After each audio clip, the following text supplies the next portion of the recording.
I start from the supposition that the world is topsy-turvy, that things are all wrong, that the wrong people are in jail and the wrong people are out of jail, that the wrong people are in power and the wrong people are out of power, that the wealth is distributed in this country and the world in such a way as not simply to require small reform, but to require a drastic reallocation of wealth.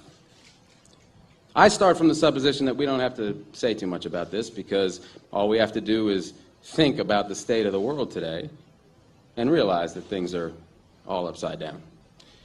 Now, if you don't think, if you just listen to TV and read scholarly things, you actually begin to think that things are not so bad, or that just little things are wrong.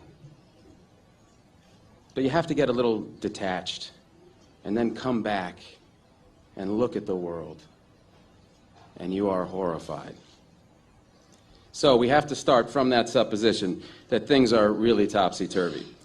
And our topic is topsy-turvy, civil disobedience.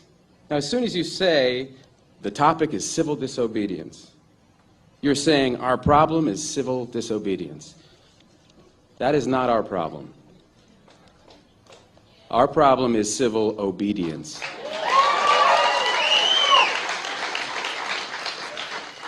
Our problem is the numbers of people all over the world who have obeyed the dictates of the leaders of their government and have gone to war.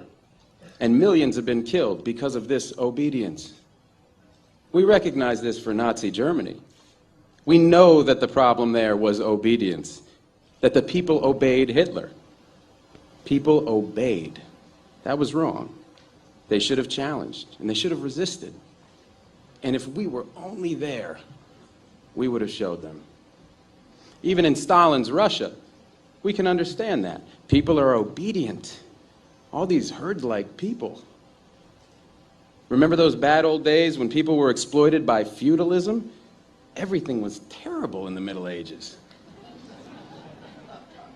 But now we have Western civilization, the rule of law. The rule of law has regularized and maximized the injustice that existed before the rule of law. That is what the rule of law has done. When in all the nations of the world, the rule of law is the darling of the leaders and the plague of the people, we ought to begin to recognize this.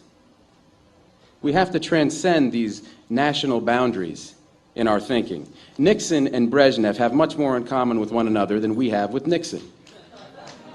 J. Edgar Hoover has far more in common with the head of the Soviet secret police than he has with us. It's the international dedication to law and order that binds the leaders of all countries in a comradely bond. That's why we're always so surprised when they get together. They smile, they shake hands, they smoke cigars. They really like one another, no matter what they say. What we are trying to do, I assume, is really to get back to the principles and aims and spirit of the Declaration of Independence.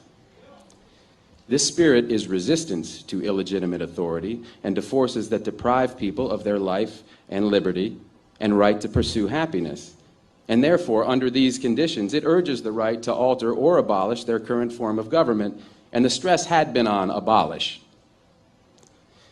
But to establish the principles of the Declaration of Independence, we're going to need to go outside the law, to stop obeying the laws that demand killing or that allocate wealth the way it's been done, or that put people in jail for petty technical offenses and keep other people out of jail for enormous crimes.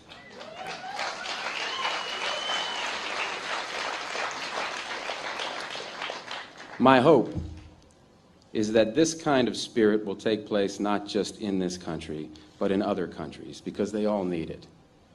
People in all countries need the spirit of disobedience to the state, which is not a metaphysical thing, but a thing of force and wealth.